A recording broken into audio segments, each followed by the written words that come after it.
नमस्कार, मैं हूं जगरूप सिंह और आप देख रहे हैं टुडे न्यूज। टुडे न्यूज हर कदम सच के साथ। अभी उचाना तहसील परिसर में है, जहां लगातार किसानों का धरना चल रहा है और जो स्थानीय मांग है उनको लेकर यहां किसान लगातार कई महीनों से बैठे हैं और समाधान हुआ नहीं हुआ किसी।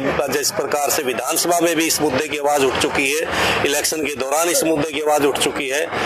आजाद भाई हमारे साथ हैं, बातचीत करवाते हैं। आजाद भाई नमस्कार। नमस्कार आपको और आपके दर्शकों को नमस्कार। काफी लंबा एक दशक हो गया एक प्रकार से, कितने महीने हो गए यहाँ बैठे हुए? देखिए, हमारे को यहाँ बैठे हुए 35 महीने और आज मैं कहूँगा कि 13-14 दिन हो गए, लगभग 3 साल हो गए। हाँ, लगभग 3 साल। 12 दिसंबर हो, क्योंकि 12 दिसंबर 2022 को इस धरने की शुरुआत हुई थी जी। और लगातार चाहे आंधी बारिश सर्दी गर्मी जो भी मौसम आया, लगातार ये बुजुर्ग अपनी मांग मुद्दे समस्याओं को उठाए हुए हैं। और जब लग हमारी इन समस्याओं का हल नहीं होता, जब लग हमारी लड़ाई जारी रहेगी। हमारी मुख्य मांग है कि डेक्कन हेड से हमें रबजा निकाल कर पानी दिया जाए। इसके अलावा यहाँ पर सरकारी कॉलेज बने, खेल स्टेडियम बने और बहुत सारी साफ पानी पीने का मिले। रेलवे लाइन के ऊपर ये जो रेलवे क्रॉसिंग पुल की है, इस पे फाटक पे जो स्कूल है उसके पास फुटपाथ का ब्रिज बने। तो इस प्रकार की हमारी जो उचाना के हमारे लोकल मांग मुद्दे हैं उनको लेकर हम अपनी लगातार सरकार से आवाज उठाए हुए हैं। आजाद भाई, लगातार पिछले जिस प्रकार बताया 3 साल हो गए, आपकी जो मुद्दे हैं वो लोकल स्थानीय जो विधायक हैं देवेंद्र जी, उन्होंने भी आपकी आवाज को विधानसभा में उठाया। भारतीय जनता पार्टी को लगभग 1 साल हो गया, 1 साल पूर्ण हो चुका है, तो अभी तक निवारण नहीं हुआ है। तो जिस प्रकार आप फीडबैक बार बार आप कभी विधायक से भी मिले हैं, सांसद से भी मिले हैं, मंत्रीगण से मिले हैं, पीछे मुख्यमंत्री आया था, आपने उनको भी ज्ञापन देने का काम किया है, तो समाधान क्यों नहीं हो रहा? देखिए, मुख्यमंत्री को ज्ञापन नहीं दिया हमने, बिल्कुल मुख्यमंत्री से फेस टू फेस बैठ के आधे घंटे बात हुई थी और मुख्यमंत्री ने सारी बातें सुनी थी। लेकिन हमारी मुख्य मांग, हमारा फोकस पहले तो इसी जो डेक्कन हेड से रबजाया है, इस बात पे हमारा ज्यादा फोकस था कि एक मांग भी हमारी पूरी हो जाए तो बाद में दूसरी करवाई जाएगी। हमने मुख्यमंत्री को स्पष्ट इस बारे में पूरी जानकारी भी दी थी और मुख्यमंत्री ने हमारे को आश्वासन भी दिया था कि हमने तो कहा था, आज घोषणा कर दी इस बात की, लेकिन मुख्यमंत्री ने कहा मैं फाइल चेक कराऊंगा, फाइल चेक कराने के बाद मैं इसकी घोषणा कर पाऊंगा। हमने कहा पता नहीं 1 साल होने के बावजूद भी वो फाइल चेक हो एक ना हुई। ये यक्ष प्रश्न है और विधायक ने जो हमने रखा था विधानसभा में हमारी आवाज उठाई, विधायक ने विधानसभा में आवाज उठाने का काम तो किया, लेकिन अब जैसे सेशन आएगा हम विधायक से फिर मिलेंगे और फिर पूछेंगे भाई अब जवाब लेने का काम करो। आवाज उसने 2 बार उठा ली, 2 सेशन जा लिए उसके बाद, तो 2 बार उसने आवाज उठाई है। तो अब हमारा यही फोकस है कि हमने जैसे मीटिंग की थी पीछे, तो उसमें यही निर्णय लिया था भाई जब भी सेशन आएगा तो विधायक से कहेंगे भाई जवाब ले, ये रबजा निकलेगा नहीं। दोबारा कमेटी के माध्यम से मुख्यमंत्री से मिलने की कोई बातचीत हुई हो? नहीं, अभी कोई बातचीत नहीं हुई दोबारा से, तो क्योंकि देखो ये सरकारों का इसी प्रकार का रवैया चल रहा कि पीछे ये जीरी फसल की खरीद का मामला था, वो भी सही तरीके से नहीं कराया। कि हमने देखा कि मुख्यमंत्री सबको मैं कहूँ मिलता तो सही तरीके से है, लेकिन बात पे कोई खरा नहीं होता था, काम किसी का नहीं होता। वो अखबारों में मीडिया में ये सरकार का मैं तो मानते कि बिल्कुल फेलियर है। नहीं, एक जो बयान था कि मैं तो बदली भी नहीं कर सकता, मेरे हाथ में बदली भी नहीं है, जिसके हाथ में बदली ही नहीं है वो आपके स्थानीय मुद्दों को क्या लगता है कि वो ठीक कर पाएंगे?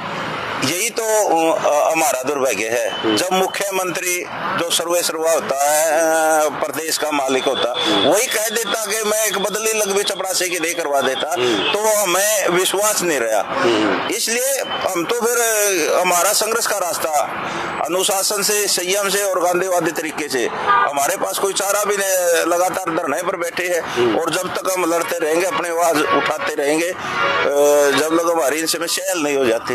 जी, तो ये समस्या जो हल नहीं हो रही है लगातार, जिस प्रकार मैं देख रहा हूँ धरना भी रेगुलर चल रहा है आपका, तो जो जीरी की अभी समस्या आई थी मंडी के अंदर, आप लोगों ने फिर आवाज उठाई, धान बिक्री सही नहीं हो रही थी, कांटे लग रहे थे, तो जो समस्याएं हर साल आती हैं तो इनका परमानेंट कोई निर्धारण नहीं हो सकता क्या?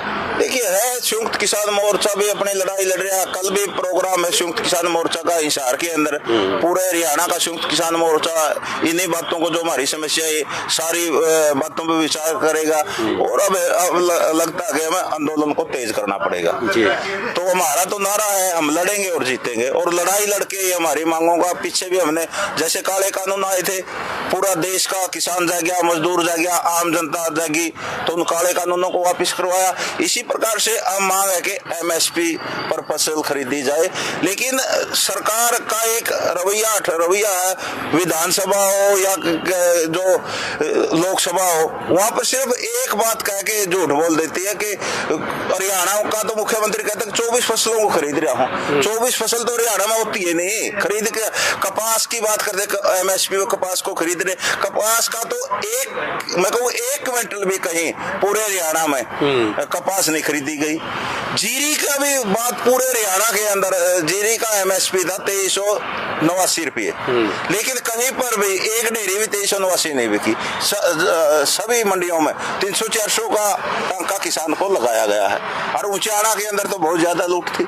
अच्छा, अभी जिस प्रकार से अड़ेवा के कुछ गांव आईएमटी में आने लग रहे थे, आईएमटी आ रही थी, देवेंद्र त्री ने भी कहा भाई ये विकास होगा क्षेत्र का, तो आप जैसे किसानों को लीड करते हैं, लगातार बैठकों में भी जाते हैं, किसानों की हालात से भी रूबरू हैं, तो क्या लगता है आईएमटी आनी चाहिए, नहीं आनी चाहिए, क्या ये किसानों के लिए फायदेमंद है? देखिए, हमारा भी जो हम धरना दे रखा, हमारी ये भी मांग है कि बड़ा उद्योग लगना चाहिए जी। हम भी मानते हैं कि एमआईटी या बड़ा उद्योग लगे, लेकिन उपजाऊ जमीन में नहीं, जो बंजर जमीन पड़ी है उस पे लगे। भाई वहाँ की जो अड़ेवा की पृष्ठभूमि है वो उपजाऊ जमीन है, वो जो सबसे, मैं कहूँ पूरे हरियाणा के अंदर सबसे उपजाऊ जमीन अड़ेवा इलाके की है, वो पानी भी अच्छा है, तो उस इलाके में आईएमटी घोषित कर दी है, और वो भी 12,000 एकड़ में। इतने तो जो पीछे भी कई जगह इस प्रकार की आईएमटी घोषित की गई है, वही खाली पड़ी है। 12,000 एकड़ में कहाँ उद्योग लगेंगे? ये तो जमीन हथियाने का एक षड्यंत्र है। बड़ा उद्योग लगना चाहिए, लेकिन 500-700 किले में कहीं जहाँ बंजर जमीन है, जहाँ पर पानी की कमी है, वहां पर लगा दे, किसान देने के लिए तैयार है, लेकिन अड़ेवा जैसे इलाके में हम सही नहीं मानते जी। तो लगातार धरना तो आप दे ही रहे हो कि किसान नेत्री का लगातार बयान आ रहा है कि एक स्वयंभू किसान, आपका और इशारा करके, आपका नाम तो नहीं लिया जा रहा, कि स्वयंभू किसान नेता बन गया, उसके अल्ले पल्ले कुछ नहीं, 4 बुढ़िया ने बकाया कर रखा है। देखिए, वो कुछ भी कह सकती है, हम महिलाओं का सम्मान करते हैं, जैसे कहते हैं नहीं, जहाँ नारी का सम्मान होता है वहाँ देवता निवास करते हैं, हम सम्मानित मानते हैं नारी को, लेकिन नारी की भी मान मर्यादा होती है, उसने भी संयम में सेंसे और सभ्य तरीके से कोई बात करनी चाहिए। अगर उसको कोई तकलीफ है, यहाँ पर बुजुर्ग बैठे 80-80 साल के, 5 बुजुर्ग, तो एक बुजुर्ग तो हमारा 92 साल का भी है, 80 साल से यहाँ कम से कम 10 बुजुर्ग है जो 80 साल से ऊपर। अगर कोई बात है, हमसे बात करनी चाहिए और अपनी समस्या बतानी चाहिए। अगर किसी भाई से कुछ को तकलीफ है तो हम उसको निकाल लेंगे बाहर आके, बताओ। तो आज तक उसने अपनी बातें नहीं रखी। पीछे जब हम मुख्यमंत्री से मिले थे, इन समस्या से आपने पसंद किया, जब भी धरने के बारे में उसने कह दिया था भाई ये तो बीजेपी का धरना है। अरे सरकार से लगातार लड़ रहे हैं, पीछे भी 2022 से ये धरना चल रहा है, उससे पीछे भी खटखट टोल पे ये धरना के लोगों ने नेतृत्व किया था, और उससे जब ये काले कानून आए थे, खटखट टोल से पहले भी ऊंचाड़ा में सबसे पहले पूरे हरियाणा में धरना लगा, जब भी बीजेपी की सरकार थी, और आज भी बीजेपी की सरकार है। लगातार हम लड़ाई लड़ रहे हैं, और हमें बड़ा दर्द होया था कि जिन्होंने हमारे साथ कंधा से कंधा मिला के हमारे साथ काम किया, वही लोग हमारे को आज बीजेपी का बताने लग रहे हैं। यहाँ पर ठीक है, विपक्ष के लोग हैं कुछ, वो तो बताते हैं कि क्यों पहले वो जो लोग पहले बीजेपी में थे अब कांग्रेस में चले गए, वो पहले हमें कांग्रेस का धरना बताते थे, अब वो बीजेपी का धरना बताते। लेकिन जिस व्यक्ति ने हमारे साथ काम कर रखा है, हमें दर्द उससे है, वो वही कहता कि ये बीजेपी का धरना बन गया। भाई मुख्यमंत्री को हमने समस्याओं से अवगत किया था, और वो पूरा धरना कमेटी का फैसला था। बीजेपी मुख्यमंत्री मुख्यमंत्री लेवल की हमारी समस्याएं है। अगर हम मुख्यमंत्री उचाणा के अंदर आएगा तो हम भी मुख्यमंत्री से मिलने का काम करेंगे। बीजेपी के नेता तो ये कहते हैं आंदोलन जीवी हैं, चाहे किसी की मैच मर जोड़े भी इकट्ठे हो जाएंगे, बोले इनकी आदत बन गई, चाहे IMT को लेके बोला गया हो, चाहे और बहुत सारे स्थानीय मुद्दों को लेके बोला गया हो। देखिए बीजेपी का तो एक उन्नत तो कहना है, लेकिन हम तो उनके बारे में कह रहे हैं जिन लोगों ने हमारा साथ भी दिया और जो किसान नेता अपने आप को बोलते भी है बाइटों के अंदर और कहलाते भी है, वही लोग है। तो उनसे हमें बड़ा दर्द होता है इस प्रकार की कि हम संघर्ष के रास्ते पे चल रहे हैं, लगातार हम लड़ाई लड़ रहे हैं। और मैं कहूँ मुकदमे इस धरने पे जो भी है 26-27 आदमी तो हर महीने 4-5 दिन कोर्टों में रहते हैं और फिर भी उनको अगर बीजेपी का धरना बताया जाता तो बड़ा दर्द होता है। और उन्हीं लोगों के द्वारा जो अपने आप को किसान नेता और किसान नेत्री बताते हैं, इसलिए ये को हम समझदारी की बातें नहीं मानते। अगर किसी से कोई तकलीफ है हमारे धरना कमेटी से मिले, यहाँ पर बातचीत करें और किसी से कोई तकलीफ उसको हम यहाँ से निकालने का भी काम करेंगे। अभी सोरम में खाप पंचायतें इकट्ठा हुई पूरे देश की और वहाँ के नेताओं ने चाहे टिकैत जी और उन्होंने कहा कि हो सकता है दिल्ली पर दोबारा चढ़ाई करनी पड़े, हमें आंदोलन और मजबूती के साथ दोबारा शुरू करना पड़े।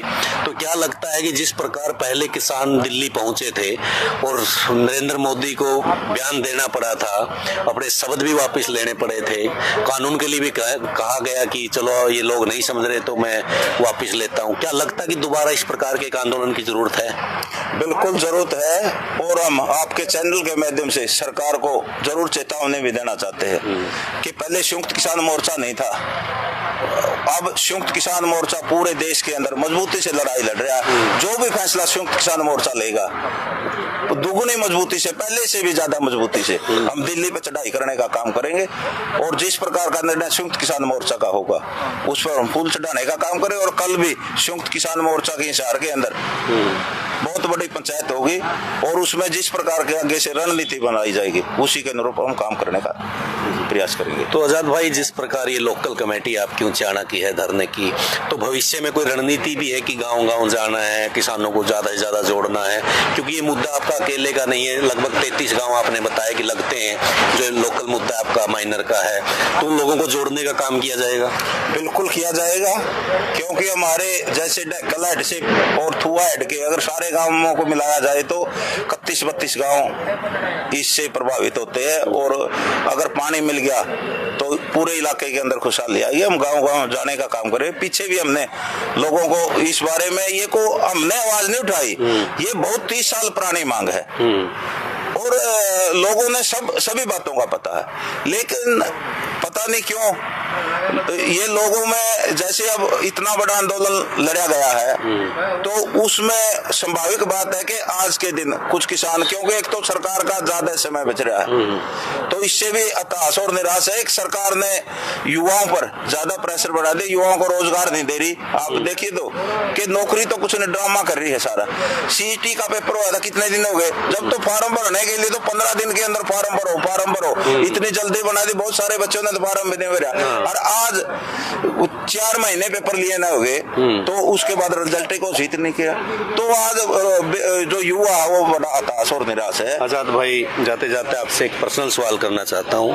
3 साल से लगातार आप यहाँ बैठे हैं घर का काम बार छोड़ के, क्योंकि इस टाइम पे मेरे ख्याल से इस भाग दौड़ की दुनिया में किसी को 1 घंटा भी को नहीं समाज के लिए, देश के लिए, राष्ट्र के लिए, किसानों के लिए दे दे।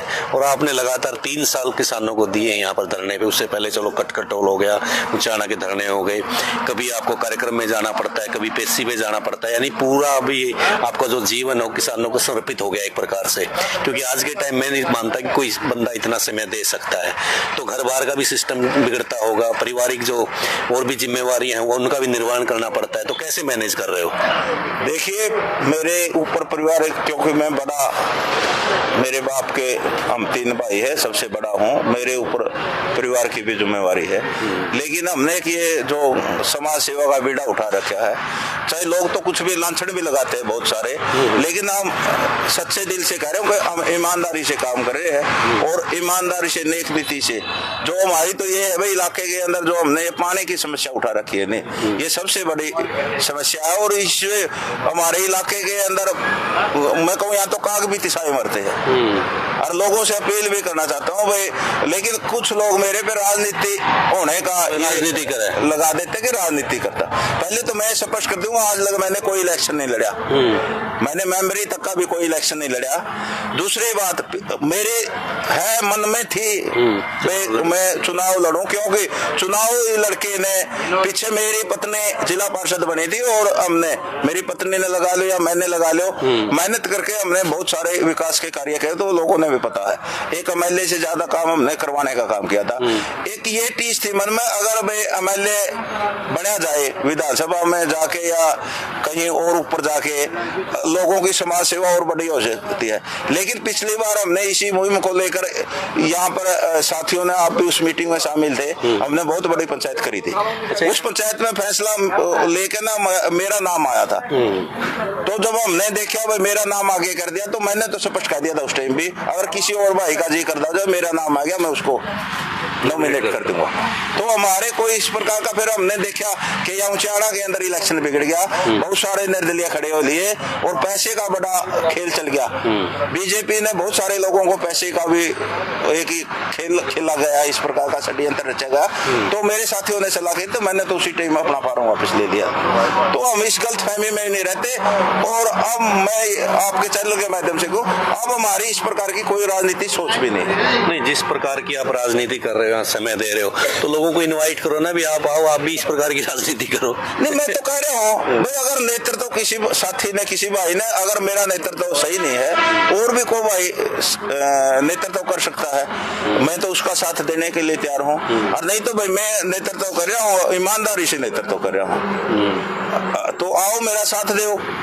लेकिन उस तौर पे, जिस तौर पे हमें साथ मिलना चाहिए, वो साथ भी, ये भी सच्चाई है, हमें साथ भी नहीं मिल रहा। क्योंकि यहाँ पर बड़े बड़े राजघराने हैं, वो लोग उनसे जुड़े हुए हैं, लोग वो गुमराह कर देते हैं। जैसे कि आपने पता कि भाई सत्ता का आदमी नहीं काम करता तो विपक्ष का आदमी काम करता। विपक्ष का आदमी भी यहाँ पर ऊंचाड़ा में कहूँ मंडिये में नहीं गया भाई, जो विपक्ष का जिसने इलेक्शन लड़ा था, मुख्य कैंडिडेट तो कांग्रेस का था, यहाँ से भावना उस यात्रा का बहाना लगा के यहाँ लूटने के लिए लोगों को छोड़ गया।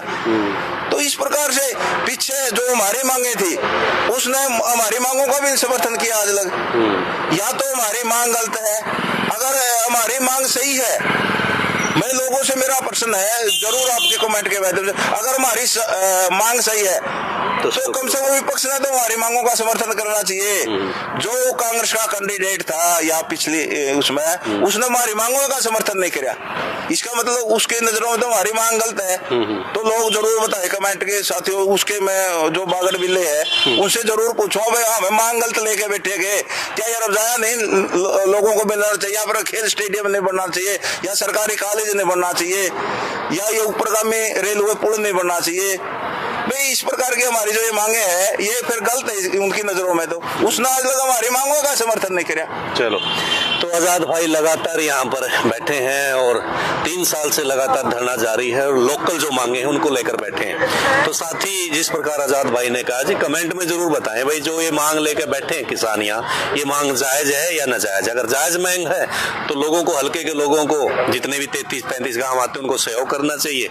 अगर नाजायज मांग है तो यहाँ आके प्रश्न करने चाहिए। तो टुडे न्यूज के लिए जगरूप सिंह की रिपोर्ट।